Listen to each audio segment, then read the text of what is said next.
Hello everybody, I'm Hater, and welcome back to another Destiny video. I hope you've been working on that throwing arm because we're going to be making a throwing hammer build that will not only do over 500,000 damage, but also keep you alive so that you can run this in higher tier content. Before we get into that though, if you enjoyed the video and you use this build, then leave a like on the video, leave a comment down in the comment section what you guys think about the build, and if you haven't already, consider subscribing to the channel. We are growing at an astronomical rate over here, and I'm so taken away that you guys enjoy my builds. So let's shoot for the stars and hit 2,000 subscribers before the end of the year. Now with that out of the way, let's get into the video.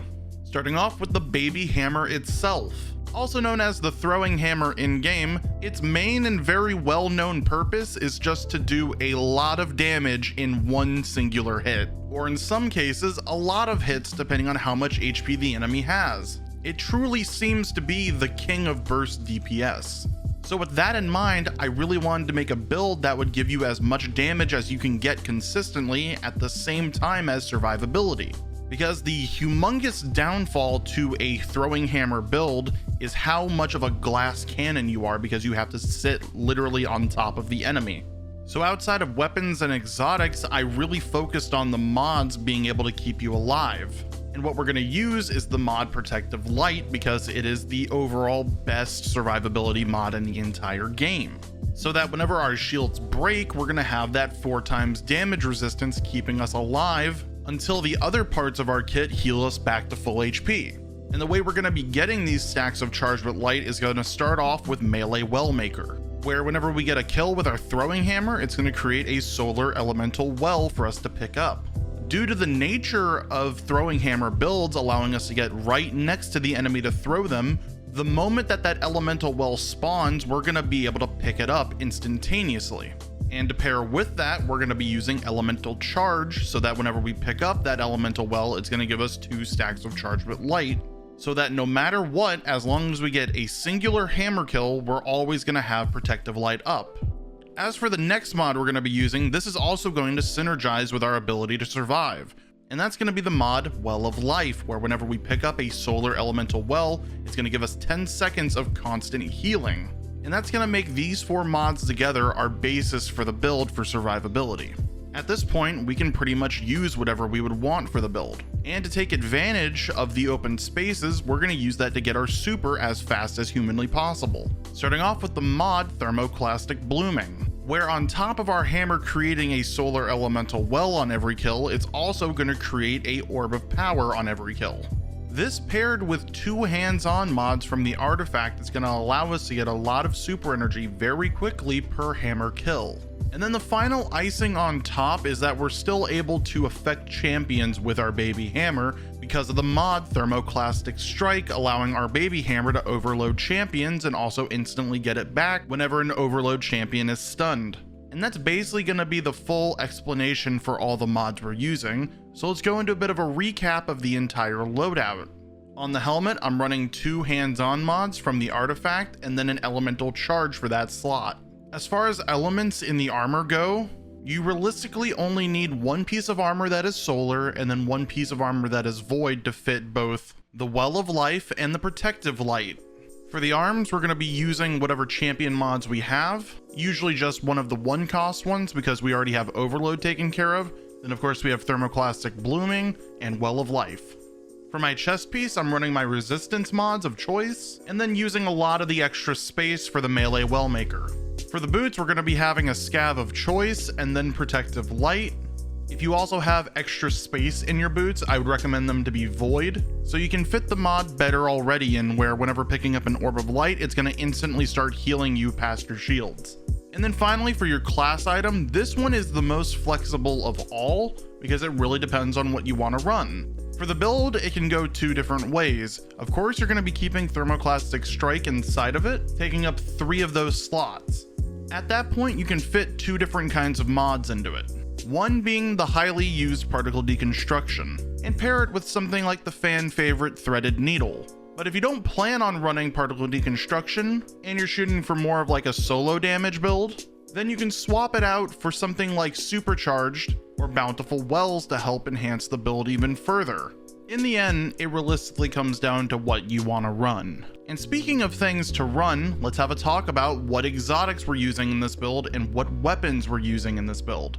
Because not only are we going to talk about the exotics, we're going to have to talk about a very specific type of weapon that goes hand in hand with the baby hammer. And there are currently 2 exotics that I've come to terms with being the best for this build. Of course, a lot of people are going to think, oh, you're going to use the Worm God's Caress. No, you don't want to use that because it only lasts 5 seconds. You realistically are not going to have enough time to keep Worm God's Caress ability up at the same time as using that baby hammer. So to make that more consistent, we're going to use the other exotic, Syntheseps, where whenever you have 3 or more enemies near you, it's going to proc Biotic Enhancement, increasing your melee and super damage for a lingering 8 seconds. More specifically, it's going to give you 200% more damage for the entire 8 seconds, which of course doesn't sound as much as the Worm God Caress, because at 5 stacks, that can reach 650% more melee damage. But you only have it for those 5 seconds, and you have to go back to having no stacks when you run out of it. That's why I say to use Syntheseps as a more consistent option so that you'll always have 200% more damage. As for the other exotic that I recommend that you run, it's going to be the Heart of Inmost Light, which oddly enough will work with the baby hammer. Because its perk Overflowing Light, whenever you use a ability, your grenade, your melee, or your barricade, it's going to empower the other 2. And the only reason I consider running this is because there's definitely one big flaw in baby hammer.